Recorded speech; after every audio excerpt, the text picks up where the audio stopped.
There's a building that I like on 104th that faces the park, 40s or 50s modern. When you come around the corner, as part of the continuation of the same building, you find like a turn-of-the-century veneer. It looks like a brownstone with sort of sculptural detail. It's like, why did they leave that there? I love it.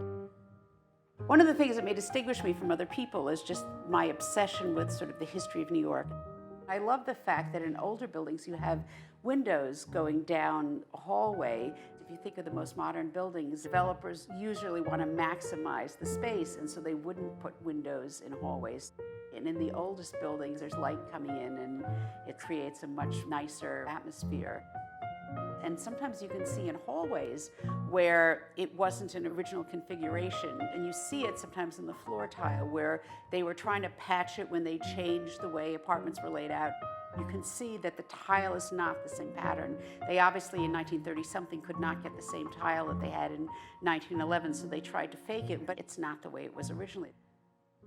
I call it the archaeology of technology. It's the idea that you find all these old and odd remnants that are left in a building after the building might have modernized.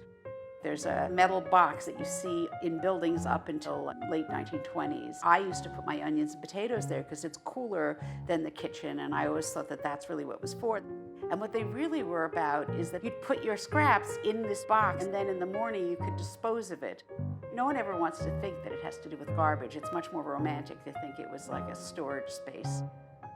In an apartment that I'm selling, there's a very modern looking ceiling fan, and yet it's next to the base of a gas fixture. The juxtaposition of the old and the new is really amazing.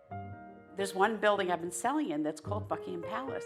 Inside the apartment I'm selling there's actually a piece of metal that slides, and it was a safe of some sort. So when people say, well, what do you think that's for? It's for the crown jewels. This is Buckingham Palace after all. This is what our city is. It didn't go up in 1 minute. It's not a planned place. You can learn a lot about an environment just by keeping your eyes open, and it's amazing what you'd see.